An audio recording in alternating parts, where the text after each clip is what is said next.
Welcome to part 2 of the introductory series.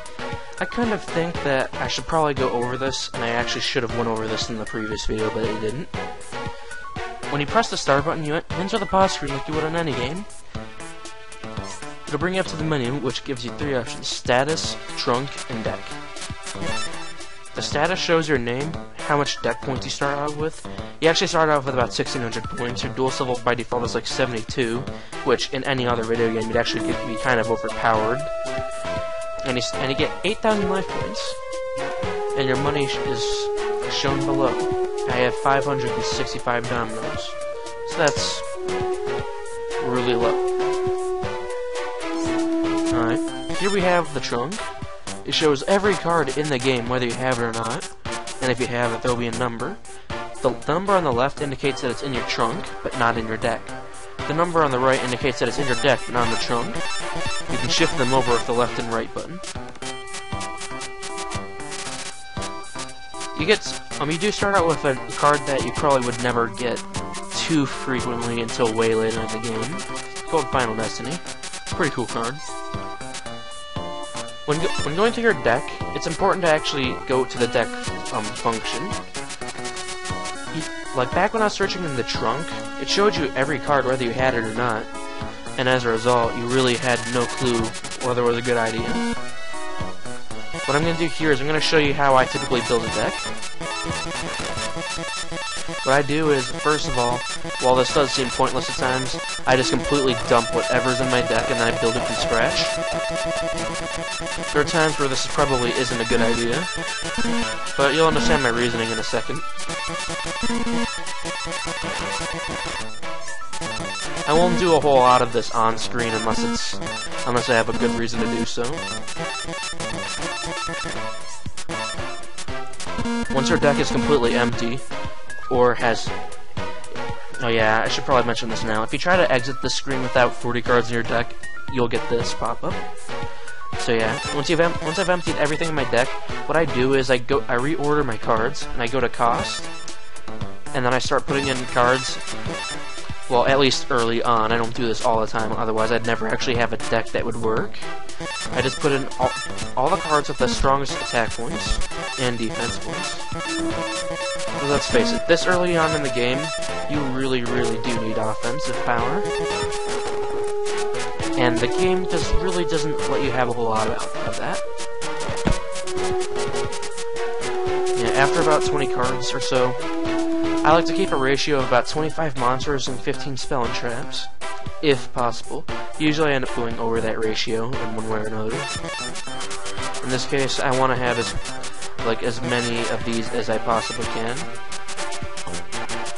Alright. I don't have a whole lot of monsters, so it's time to start adding in monsters that actually can be summoned through a sacrifice. But how a sacrifice works is like you go onto the monster and you select tribute. It'll disappear from your field, but you can summon it.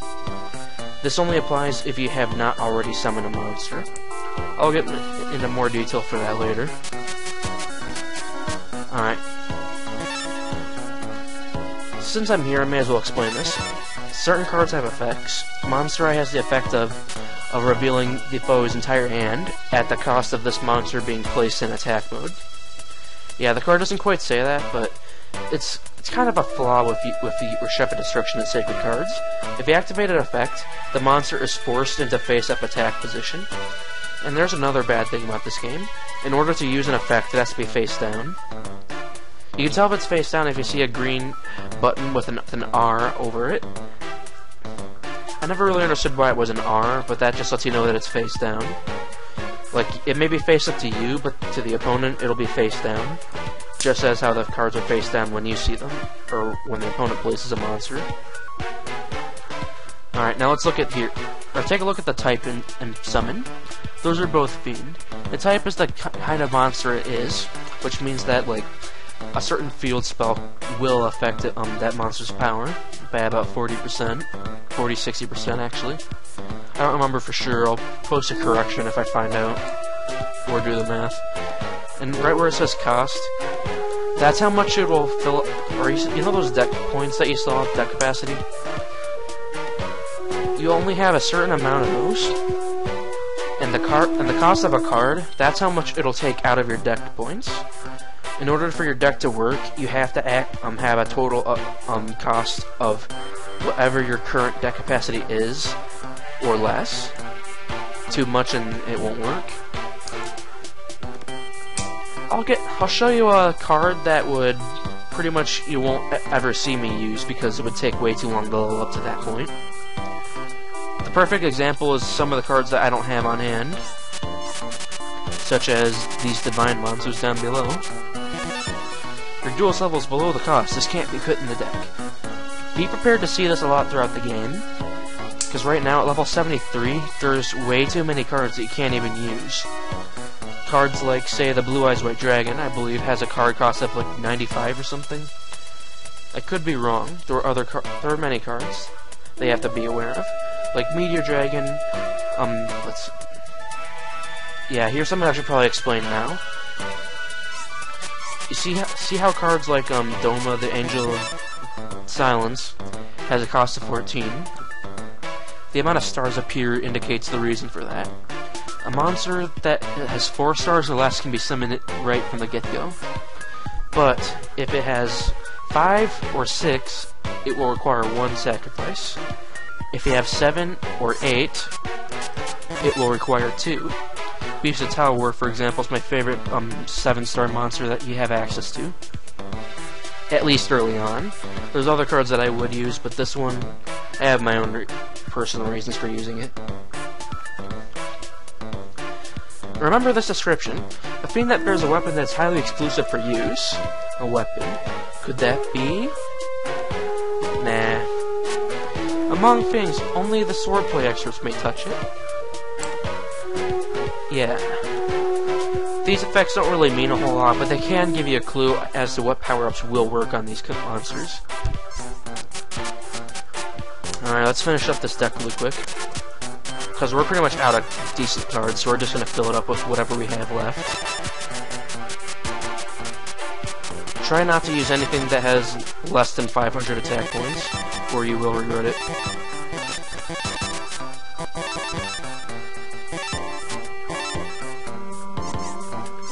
As you can see, this deck is actually kind of god-awful.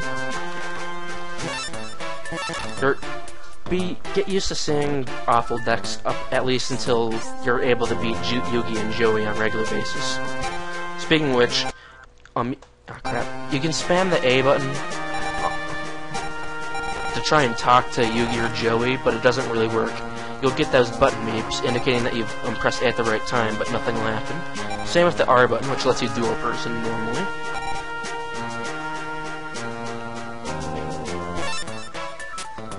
Is there anything else I need to cover?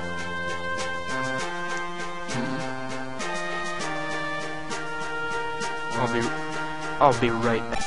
Bark, bark, bark, bark, bark, bark, bark, bark, bark, bark, bark, bark, bark, bark, bark, bark, bark, bark, bark. That was an embarrassing accident. I meant to resume the recording, but I accidentally cut it. Upon watching this, I will have already edited back in, but that was a mistake. Anyways, there are some things that I wanted to go over that I actually kind of was leaving out. As I mentioned before, or actually, on the dual level, in order to use a card that has any amount of cost whatsoever, your dual level has to be higher than that cost, or at least the same level. It's stupid, I know, but still, that's how this game works. Remember back in the first video where I got damaged? The life point's at 8,000 right there. Well, that's another flaw in this game. They made it so that your life points do not recover after every duel, which is really stupid. I hate that restriction. You can restore it by just going back into your house and talking to your computer. Alright, I'm gonna cover this part now. Alright, remember the summon that I was going over with? Alright, see it? Alright, look, Shadow, Light, Beam, Dream, Pyro, Forest, Wind, Earth, Thunder, Aqua, and And then it's going to spell and traps. Yeah, you know what? Something funny to know about this order. Agua is defeated by thunder, which is defeated by earth, which is defeated by wind. Then that's defeated by forest. That's defeated by fire. Dream's defeated by fiend, which is defeated by light, which is defeated by shadow, which is defeated by dream. It's not that hard to remember. If you ever forget the order, you can always just go into the trunk and just see what comes next. It'll be blatantly apparent what defeats what. Yeah, that's pretty much all I really wanted to cover. Oh yeah, one more thing I gotta do.